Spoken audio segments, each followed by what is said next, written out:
The two most powerful men when it comes to football in the province. The championship defensive coordinator. I'm not gonna try to say the name again. Sorry, Premier Brad Wall. That's okay. The first team that I was honored to help coach was the Swift Plumbing and Heating Golden Gophers. And then there was a parting of the ways, so it ended up at the end there with the Stark and Marsh Chartered Accountants, the Vikings, as you know. Yes. That's the name of the team. There you go. And, of course, the not Gary Nickel, but Glenn Suter, of course, here on the Green Zone. As it is time for Premier's picks. Do you want to talk much about the shutout last week, Premier Wall? It's so painful.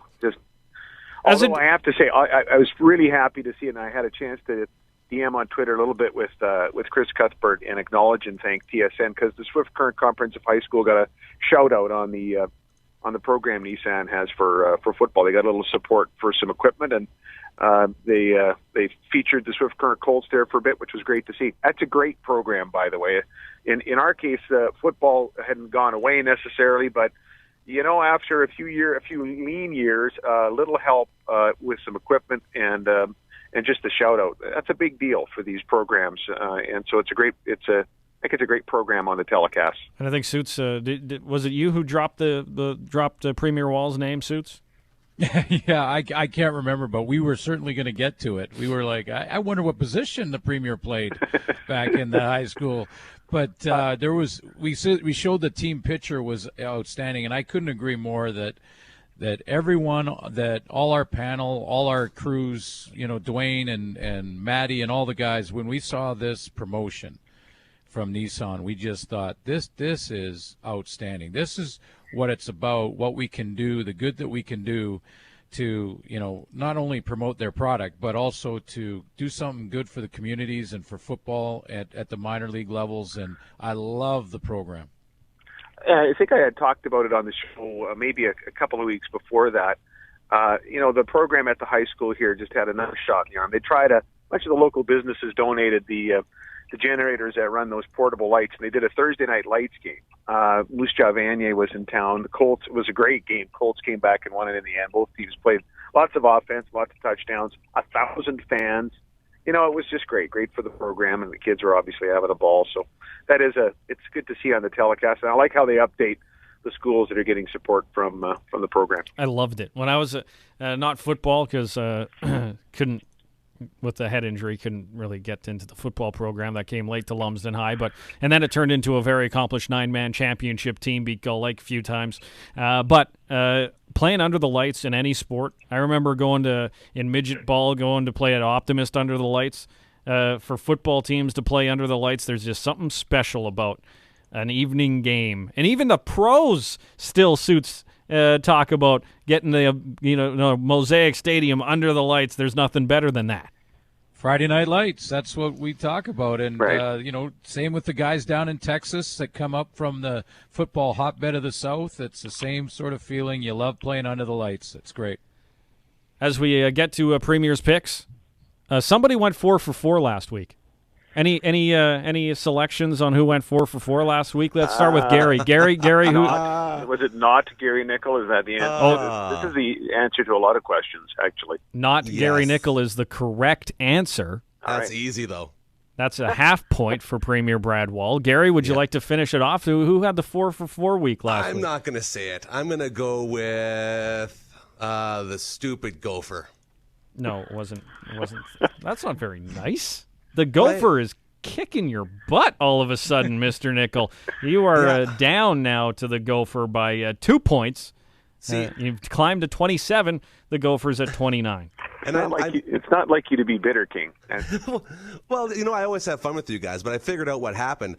Last week, Mr. Premier, we talked about that lovely Stark and Marsh Chartered Accountants Vikings shirt that you gave me back in the day, and I went to look for it because you said, "Well, you have to prove it on Twitter." So I was going to go get a picture of my nice shirt. Throw it up on the Twitter. Yeah, and then I realized when I got home that I'm pretty sure I gave it to a lady friend who wore it and took it home, and I never saw her again, and that was my lucky shirt. So that's why I lose all the time. I'm blaming one of my previous dates. Let me get this straight. Date night takes dates for chicken nuggets. Yeah. And as a gift, he recycles his T-shirts. It's like Derek Jeter. I make them wear the the Stark and Marsh Chartered Accountant shirt home, and they're supposed to give it back because it's so comfortable and it's so good to show off, but apparently I never got it back. I think we have a couple of extras. I'm going to go look in the garage. If I do, I'm going to send it my way. That one you so generously gave away. There are so many things I want to say right now that are completely going to be left for a commercial break. You got to think about this was a charitable act, and it's not quite G. Roy Simon's Coats for Kids, but it was, it was King being generous. So you got to give it that. It really was one of my favorite shirts. I wore it to the gym, and I was just trying to help everyone out. The one time I went to the gym, I know, Jamie, we get it. I'm fat. I didn't say anything. I heard the laugh. I didn't say anything. Those Gary jokes are only Jim. reserved for producer Scott, not for you. You have you get the dreadlock jokes and the general attire you wear to work every day. That's where I go with that. Okay, so all I'm saying is that's my bad luck is because I lost my lucky shirt. I'm gonna track one down for you, Gary. No worries. Thank you very much, Mr. Premier. I greatly appreciate it. So where this all started, 4 for 4. That was me, by the way. I went 4 for 4.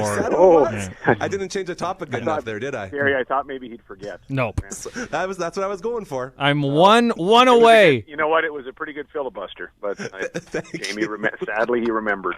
One away from the Premier, trying to chase him down for the playoff run as we get to the week that starts off in Ottawa, the Winnipeg Blue Bombers against the Ottawa Red Blacks. The Gopher Premier is going with Ottawa.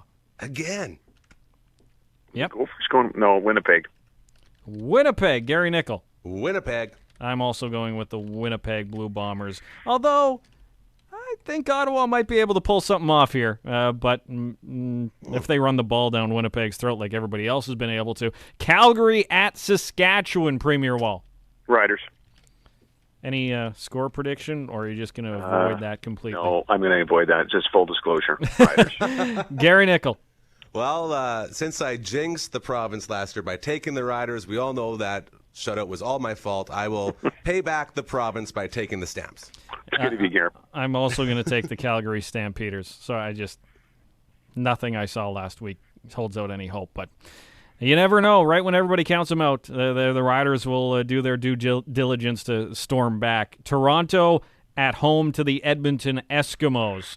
Will Toronto actually score points against this Eskimos defense, Premier Wall? Boy, the Edmonton defense looked really good, and White was. I'm going to go with the Eskimos.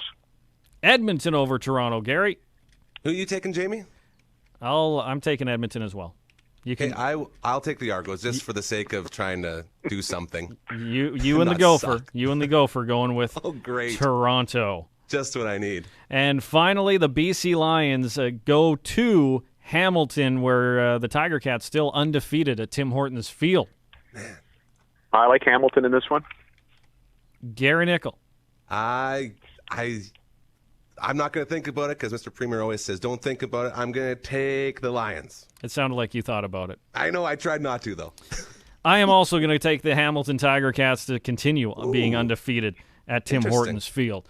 Premier Wall, thanks again. Hopefully I chase you down for next week. Jamie, one final point on the NFL. I just want to say that I didn't want to talk about that. Hope springs eternal, because even Gruden came out today and said he's not interested in coaching again. And that, of course, means that he's probably thinking about it. So not for this season. They got Tony's going to step in as the head coach there, but for the rest of this year. Look for Gruden next year, and the rally begins for the Oakland Raiders. The Derek Carr era. Wild card. They're going to sweep the rest of the... Oh, you poor guys. You poor guys. You sound like me making picks.